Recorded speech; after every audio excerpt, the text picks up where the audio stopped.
Hi, తెలుగుమిత్రులకి స్వాగతం. Welcome to today's video. ఈరోజు market కొంచెం ఒక 0.5%, నిఫ్టీ 0.5% పెరిగింది. బ్యాంక్ నిఫ్టీ కూడా పెరిగింది బాగానే, reasonably.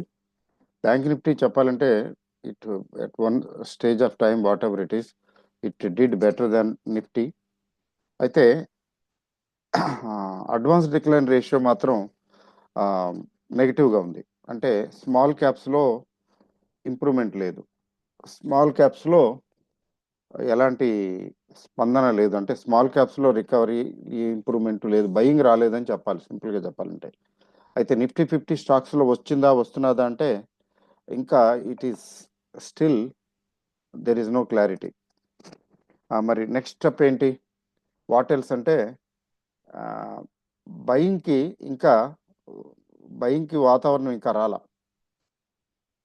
The best time is yet to come అని అనిపిస్తున్నది. ఏంటి, because the worst is not yet over and advance decline ratio చెప్తున్నది ఆ విషయం. తర్వాత ఎఫ్ఐఎస్ ఎలాగో అమ్ముతూనే ఉన్నారు కదా, ఏమీ కొనటం లేదు కదా, అంటే నెట్ సెల్లర్సే కదా. తర్వాత విషయం ఏంటంటే ఇప్పుడు అమెరికాలో ఇన్ఫ్లేషన్ వాళ్ళు ఏం చేస్తారు అనే దాని మీద ఇప్పుడు ఉంది. It is dependent on what we can say, American మార్కెట్లు ఏం చేస్తాయి, అమెరికన్ మార్కెట్లు ఏం చేస్తాయి అనేది చూడాలి, దాన్ని బట్టి ఉంటుంది మార్కెట్. తర్వాత నిఫ్టీ పొజిషను కంఫర్టబుల్గా అయితే లేదు. జస్ట్ 22,500 లెవెల్కి వచ్చిన మాట నిజమే, అక్కడ సస్టైన్ అవుతుంది. అవి if it sustains and goes above, అప్పుడు మాత్రం ఖచ్చితంగా ఫర్దర్ గ్రోత్కి ఛాన్సెస్ ఉన్నాయి.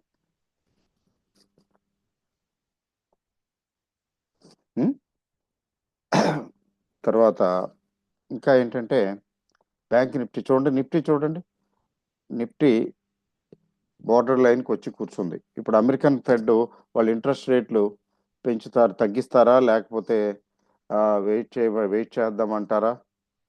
మార్కెట్లు ఇప్పుడు అవి చూస్తున్నాయి.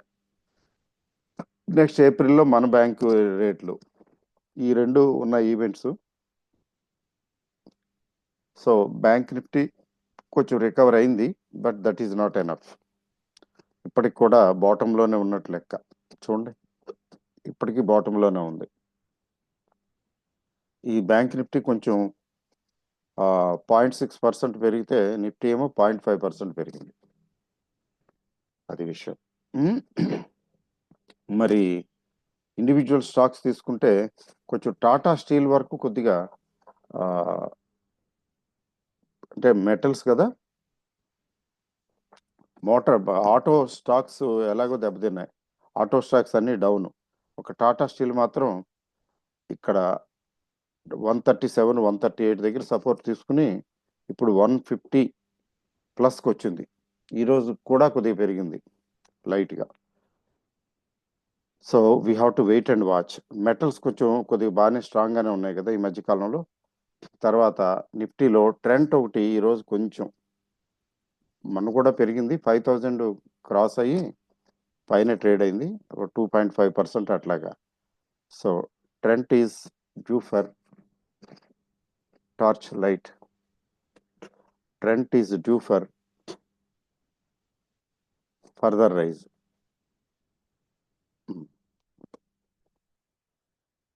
So trend is due for further rise, అది విషయం.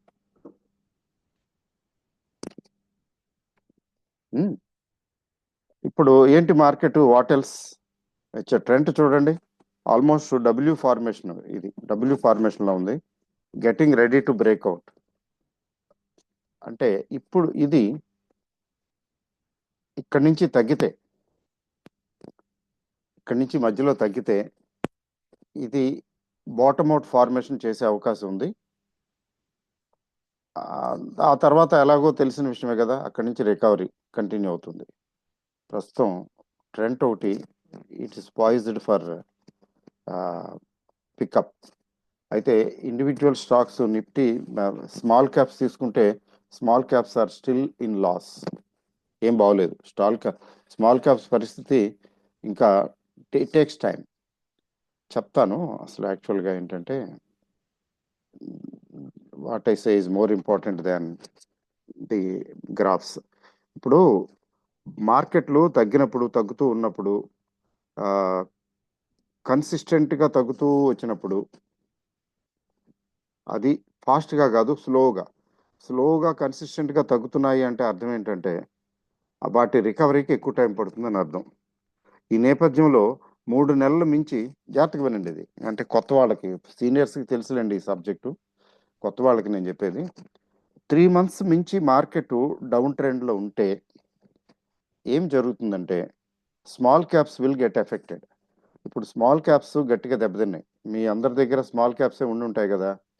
ఆ, అయితే మార్కెట్ ఏమిటి ఇంకా బాటమ్ అవుట్ అవ్వలేదు అంటే ఈ పిఈ అసలు 20 దగ్గరలో ఉంది కదా, 19-20 దగ్గర ఉంది కదా నిఫ్టీ పిఈ. అలా కాదు 18-18.5 ఉంటే బాగుంటుందని.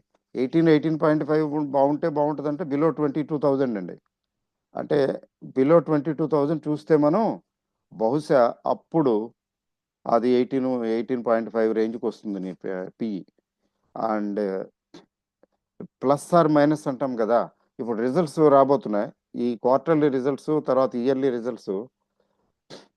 They will also have an impact. ఎట్లా అంటే రిజల్ట్స్ కిందటి క్వార్టర్ కంటే కొంచెం బెటర్గా ఉన్నాయనుకోండి, లేదా quarter on quarter previous year 2024లో ఈ క్వార్టర్ ఎలా ఉందో ఈ 2025లో ఈ క్వార్టర్, అదే 24-25లో లాస్ట్ క్వార్టర్ కదా, ఇది లాస్ట్ క్వార్టర్ కదా. అలాగే 23-24 లాస్ట్ క్వార్టర్ ఎలా ఉంది, అట్లా అక్కడ కానీ లేకపోతే ప్రీవియస్ క్వార్టర్తో కానీ కంపేర్ చేస్తే బెటర్మెంట్ ఉంటే కనిపిస్తే అక్కడ మార్కెట్లు సస్టైన్ అవుతాయి, పర్వాలేదు. కానీ లేకపోతే ఇబ్బందే. కాబట్టి ఇట్లా స్లోగా కొద్ది కొద్దిగా తగ్గుతూ పోతున్న మార్కెట్లో స్మాల్ క్యాప్స్ బాగా తగ్గుతాయి. కొన్ని స్మాల్ క్యాప్స్ చూస్తున్నాం కదా, 50-60-70-80-85-90% తగ్గినవి కూడా ఉన్నాయి. బట్ 80% వరకు తగ్గినవి ఉన్నాయి చాలా. అంటే 50 నుంచి 80% తగ్గినవి చాలా ఉన్నాయి. అంటే అది 1000 రూపాయల షేరు 200 రూపాయలకు వచ్చేసిందంటే అర్థం ఏంటి? 80% పోయింది కదా. అంటే దాని వర్త్ 200ఏనా, మరి ఎందుకు 1000 రూపాయల దగ్గర ట్రేడ్ అయింది అంటే అది అంతే. స్మాల్ క్యాప్స్ విషయంలో అదే జరుగుతుంది. ఎంఎస్ఎంఈ అయితే ఎస్ఎంఈ స్టాక్స్ అంటాం కదా, చిన్నవి మైక్రో క్యాప్స్, అవైతే మరీ ఘోరం. మీకు 200 కోట్లు, 500 కోట్లు, 700 కోట్లు, అంటే బిలో 1000 crore మార్కెట్ క్యాప్ ఉన్నవి అనుకోండి, అవి అడ్డంగా even they may lose even 90%. అంతే, అంత మాత్రానికి అవి పనికిరావు, అయిపోయింది, జీరో అయిపోతాయి అని కూడా అనుకోకూడదు. కొంచెం కేర్ఫుల్గా జాగ్రత్తగా స్టడీ చేసుకుని యావరేజ్ చేసుకోవాలి. జనరల్గా ఏంటంటే వెరీ వెరీ స్మాల్ అనుకోండి మార్కెట్ క్యాప్, వాటిని యావరేజ్ చేయకూడదు in principle. You are getting my point.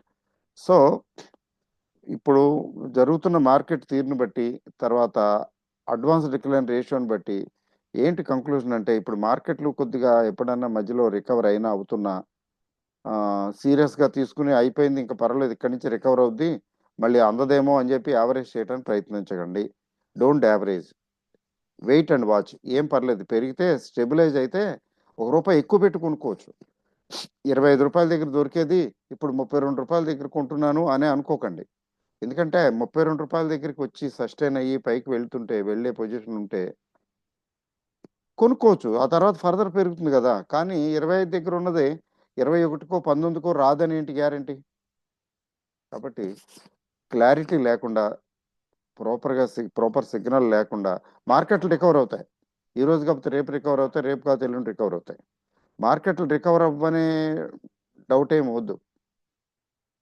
పోతాయేమో, నా జీరో అయిపోతుందేమో, నేను పెట్టిన పెట్టుబడి అంతా పోద్దేమో, అమ్మో ఇందులో 10,000 పెట్టాను ఇప్పుడు 2,500 చూపిస్తుంది, 8,000 7,500 పోయింది, అలాంటి ఆలోచనలు పెట్టుకోకండి. ఎక్సెప్షనల్గా ఏదో పోద్దేమో కానీ జనరల్గా మళ్ళీ పికప్ అవుతాయి. అయితే ఆ రేంజ్కి రావడానికి, ఆ రేటుకి రావడానికి ఎంత టైం పడుతుంది అది మాత్రం చెప్పలేము మనం. ఓకే అండి. సో ఎందుకనంటే మార్కెట్లు లాంగ్ టర్మ్, లాంగ్ రన్లో బాగానే ఉంటాయి, అది తెలిసిన విషయమే. షార్ట్ రన్లోనే దెబ్బతింటాయి మా బేర్ మార్కెట్లో. అందుకని నిశ్చింతగా ఉండండి, భయపడవలసిన పని లేదు, హోల్డ్ చేయాలి పేషెన్స్ తోటి. అయితే డబ్బులుంటే ఇట్లాంటప్పుడు కొంచెం క్యాష్ కూడా ఉందనుకోండి, సర్ప్లస్ ఉందనుకోండి, ఇన్వెస్ట్ చేయడానికి ఇన్వెస్టబుల్ ఫండ్స్ ఉంటే వాళ్ళు మరీ మంచిది. ఎందుకంటే ఇప్పుడు ఇన్వెస్ట్ చేసే డబ్బులు దే విల్ ఫెచ్ మోర్. ఇప్పుడు ఆ, ఈ మధ్యన మ్యూచువల్ ఫండ్స్ నుంచి కూడా తీసేసుకుంటున్నారు డబ్బులు. That is wrong. Mutual funds నుంచి తీసేసుకోకూడదు. అఫ్ కోర్స్ మీకు డబ్బులు అవసరం అయ్యింది, ఇప్పుడు ఇప్పుడు అమ్ముకోవడానికి షేర్లు ఏమి లేవు, చాలా తక్కువలో ఉన్నాయి, అది వేరే సంగతి. మీరు డబ్బులు అవసరమైనప్పుడు తీసుకోవటం తప్పదు. కానీ అదర్వైజ్ మీరు మార్కెట్లో స్టే ఆన్. మ్యూచువల్ ఫండ్లో కూడా డబ్బులు వెనక్కి తీసుకోకండి. చెప్పాలంటే మ్యూచువల్ ఫండ్స్లో తగ్గుతుంటే మీ దగ్గర డబ్బులుంటే యాడ్ చేయండి. రివర్స్ రూట్లో వెళ్తాం, తగ్గినప్పుడు తీసేస్తాము, పెరుగుతున్నప్పుడేమో ఉంచేస్తాం, ఇంకా పెరుగుద్ది ఇంకా పెరుగుద్దని. ఓకే, యాక్చువల్గా ఏం చేయాలంటే బాగా పెరిగినప్పుడు కొంచెం తలకట్టు కొట్టినట్టు కొంచెం తీసేసుకోవచ్చు, కొంచెం ప్రాఫిట్ బుక్ చేసుకోవాలి. యాక్చువల్గా చేసుకోకపోయినా పర్వాలేదు. అలాగే బాగా లోగా ఉన్నప్పుడు, తగ్గిపోయినప్పుడు 6 నెలల నుంచి తగ్గుతున్న మార్కెట్లో ఇప్పుడు తీసేస్తాను, ఇప్పుడు తగ్గిస్తాను, ఇప్పుడు ఎగ్జిట్ అవ్వమంటారా, నాకు మెసేజ్లు అన్నీ అవే, ఎగ్జిట్ అవ్వమంటారా అని అడుగుతున్నారు. చాయిస్ ఇవ్వటంలా, ఎగ్జిట్ అవ్వాలా యావరేజ్ చేయాలా అని కూడా అడగట్లా. ఈ మధ్యన ఎగ్జిట్ అవ్వమంటారా అని అడుగుతున్నారు. అంటే ఇది చూడండి, దీనికి తేడా ఏముంది, ఇది ఏదో తేడాగా కనబడుతుంది. తేడా అంటే ఎట్లా చూస్తున్నాం అంటే మనం ప్రైస్ నుంచి చూస్తున్నాం. ప్రైస్ నుంచి కాదు చూడాల్సింది, మార్కెట్ కండిషన్స్ ఒకటి చూడాలి. తర్వాత ఆ పర్టికులర్ స్టాకు తాలూకు ఫండమెంటల్ స్టడీ చేయాలి. ఇప్పుడు మా స్మాల్ క్యాప్ అనుకోండి, మార్కెట్ క్యాప్ తక్కువ అనుకోండి, ఆ స్టాక్లు ఎలాగో గట్టిగా తగ్గుతాయి, ఎక్కువ తగ్గుతాయి, అవసరానికి మించి తగ్గుతాయి. అసలు ఆ మాటకు వస్తే నిఫ్టీ 50 స్టాక్సే తగ్గాయి కదా, ఇవి తగ్గుతాయి. తగ్గినంత మాత్రాన ప్రైస్ ఫాల్ని బట్టి మనం ఫండమెంటల్స్ జడ్జి చేయకూడదు. Fundamentals they are separate.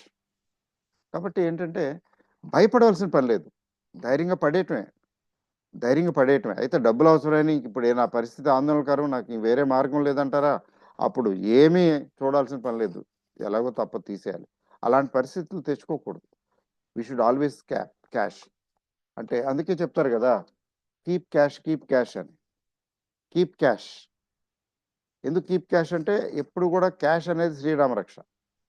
ఈక్విటీలో 100% ఎప్పుడూ పెట్టకూడదు, అసలు బేసిక్ ప్రిన్సిపల్. పెడితే ఇగో ఇట్లాంటి సిచ్యువేషన్స్లో ఇబ్బందిగా ఉంటుంది. మన దగ్గర ఎప్పుడు క్యాష్ ఉండాలి.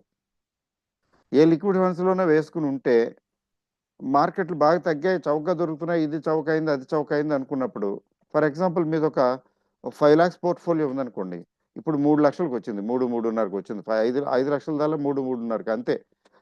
అంతకన్నా ఎక్కువే రాదు. బాగా ఓల్డ్ అయితే 4-5 సంవత్సరాల కిందటి పోర్ట్ఫోలియో అయితే ఎలాగో ప్రాఫిట్లోనే ఉంటుంది. ఎక్సెప్షనల్ లాస్ట్ 2 yearsలో కొన్ని కొన్న స్టాక్స్ ఇప్పుడు గ్రీన్లో ఉంటే అవి ఎక్సెప్షన్స్. లాస్ట్ 2 yearsలో కొన్న స్టాక్స్ రెడ్లో ఉంటే, అంటే మైనస్లో ఉంటే, అది ఎక్సెప్షన్ కాదండి. అది యాక్చువల్గా చెప్పాలంటే అదంతే, స్వాభావికం, న్యాచురల్, వెరీ న్యాచురల్. చూసారా, that is very quite natural. అందుకని ఏంటంటే భయపడవలసిన పని లేదు, కంగారు పడవలసిన పని అంతకన్నా లేదు. చేయవలసిందల్లా ఏంటంటే హోల్డ్ చేయటం. క్యాష్ ఉంటే మరీ మంచిది, keep cash, hold cash. And ఆ డబ్బులతోటి ఇప్పుడు తగ్గిన మార్కెట్లో కొనుక్కుంటే, ఇప్పుడంటే ఇవాళ కొనేయమని కాదు, తగ్గిన మార్కెట్లో కొనుక్కుంటే అవి తొందరగా ఎక్కువ ఈల్డ్ ఇస్తాయి, అంటే ఎక్కువ గ్రోత్ వస్తుంది. ఇప్పటి వరకు కొన్న వాటికంటే ఇప్పుడు ఫ్రెష్గా కొనే వాటికి గ్రోత్ వస్తుంది. తర్వాత అలా కాదండి, నా దగ్గర డబ్బులు ఉన్నాయి, I want to somehow invest, I want to try, అది ఇది అంటారా, ఈటీఎఫ్ సేఫ్. ఇప్పుడు కూడా కొనుక్కోవచ్చు ఈటీఎఫ్. ఇప్పుడు కొనుక్కున్న రేపొద్దున 400-500 పాయింట్లు తగ్గింది అనుకోండి, మధ్యలో మళ్ళీ 22,000కి వచ్చింది అనుకోండి, ఇంకొకసారి కొనుక్కోండి. ఇక్కడ నుంచి ఈటీఎఫ్లో కొనుక్కెళ్ళొచ్చు కొద్దిగా. On every 5% fall you by. SEBI restrictions ప్రకారం గ్యారంటీ ఇవ్వకూడదు, కాబట్టి నేను గ్యారంటీ ఇవ్వటం లేదు, ఇవ్వబోవటం లేదు. But what I understand, what I believe from my experience and everything, ఇక్కడ నుంచి ఎవ్రీ 5%కి ఇప్పుడు ఫర్ ఎగ్జాంపుల్ 22,500 ఉంది. ఇది సస్టైన్ అవుతుందని ఏమి గ్యారంటీ లేదులేండి. ఎందుకంటే మార్కెట్ పెరుగుతుంటే ఇది మన ఇది తగ్గుతుంది కదా, ఇది పెరుగుతున్నది కదా, ఇండియా విక్స్. వాలటైలిటీ ఇండెక్స్ పెరగకూడదు. వాలటైలిటీ ఇండెక్స్ కొద్దిగా పెరగటం మొదలైంది. కొద్దిగా పెరగటం మొదలైందంటే అర్థం ఏంటంటే ఫియర్ ఉందన్నమాట. Fear starts rising. తర్వాత స్మాల్ క్యాప్స్లో స్పందన లేదు, మిడ్ క్యాప్లో కూడా లేదు చెప్పాలంటే. సెలెక్టెడ్ నిఫ్టీ 50 స్టాక్స్ మాత్రం పెరిగితే ఏమవుతుంది, కొన్ని సెలెక్టెడ్ స్టాక్సే పెరుగుతున్నాయి. So this indicates that markets are still not healthy, ఇప్పటికీ కూడా డ్యామేజ్డ్ కండిషన్లోనే ఉన్నాయి. సో బెటర్ ఆపర్చునిటీ వస్తుంది. లేదు అనుకుంటే you can just start buying ETFs. ఇప్పుడు కొనుక్కోవటం, ఇప్పుడంటే రేపో ఎల్లుండో ఎప్పుడో కొంచెం మార్కెట్ తగ్గింది, వాళ్ళు 2% తగ్గింది, 0.5% తగ్గింది, లేకపోతే పావు తగ్గింది అనుకున్నప్పుడు, ఏదైనా తగ్గింది అనుకున్నప్పుడు ఇది కొన్నారనుకోండి, నెక్స్ట్ ఇంకా ఒక 5% తగ్గితే నిఫ్టీ, అక్కడ ఇంకోసారి కొనుక్కోవటం. అలా ఎవ్రీ 5%కి కొనుక్కుంటూ వెళ్ళిపోతే practically what happens you know, you will get very good return. స్టాక్స్లో వచ్చేంత రిటర్న్ వచ్చేస్తుంది. యావరేజ్న మంచి స్టాక్ ఇచ్చే ఎంత రిటర్న్ ఇస్తుందో అంత రిటర్న్ ఇది ఇస్తుంది. ఎందుకంటే నిఫ్టీ 50కి కొద్దిగా ఎక్కువ సర్టనిటీ ఉంటుంది మిగతా వాటికంటే. ఎందుకంటే మార్కెట్ పడిపోయినప్పుడు అవి పడినా కూడా మార్కెట్ తగ్గినప్పుడు, మార్కెట్ రికవర్ అయినప్పుడు తొందరగా రికవర్ అయ్యేది నిఫ్టీ 50 స్టాక్సే. Getting my point? For example Reliance industries ఉంది, 2100 ఎంత ఉంది, కానీ అది ఇంకా తగ్గింది అనుకుందాం, ఏం కాదు, 1 ఇట్ విల్ పికప్. అదే రిలయన్స్ లాగా కాకుండా ఇంకోటి ఇంకేదైనా షేర్ ఉందనుకోండి, ఇంకేదైనా అంటే ఏదైనా స్మాల్ క్యాప్ టైపు, అది కూడా 1,200 రూపాయల రేంజ్లో ఉందనుకోండి, దాన్ని దీన్ని కంపేర్ చేసి చూసుకోండి, మార్కెట్లు తగ్గితే అది మరీ ఎక్కువగా తగ్గుతుంది. రిలయన్స్ ఇండస్ట్రీస్ లాంటిది అంతగా ఎక్కువ తగ్గదు, కొద్దిగా తగ్గుతుంది. ఎందుకనంటే because it is Nifty 50 stock. Nifty 50 stocks fundamentals almost చూసుకోక్కర్లేదు. ఫండమెంటల్స్ కొంచెం బాగున్నవే కదా నిఫ్టీ 50లో ఉంటాయి. అందుకని నిఫ్టీ 50 స్టాక్స్ అన్నిట్లో ఇన్వెస్ట్ చేసినట్టే కదా ఈటీఎఫ్ కొంటే. అది ఈటీఎఫ్ కొనుక్కోవడానికి ఓకే, మిగిలిన స్టాక్స్ కొనుక్కోవడానికి కొంచెం వెయిట్ చేయటం మంచిది అనిపిస్తున్నది. ఎందుకంటే మార్కెట్ స్టెబిలైజ్ అవ్వలేదు, కొద్ది పెరుగుతున్నది, కొద్ది తగ్గుతున్నది. పెరిగిన 1-2 రోజులు పెరిగినంత మాత్రాన ఇంకేం లేదు, పెరిగిపోద్ది అని అనుకోవద్దు.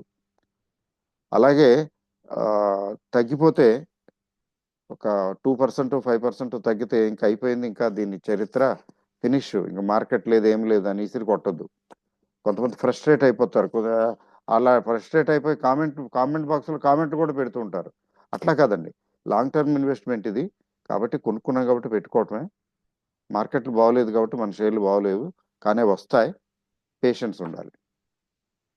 అంటే వెరీ షార్ట్ టర్మ్ అవుట్లుక్ ఎప్పుడు కూడా మనకు ఫేవర్గా ఉండే అవకాశం లేదు, ఉండొచ్చు ఉండకపోవచ్చు, కానీ లాంగ్ టర్మ్ మనకి ఇన్వెస్టర్కి ఫేవర్గా ఉంటుంది, అది విషయం. అందువల్ల ఏంటంటే బెటర్ హోల్డ్, బట్ కొత్తగా కొనుక్కునేటప్పుడు జాగ్రత్తగా ఉండండి. Better avoid for the time being. That is what I want to say. Okay అండి, all the best, good night, thank you.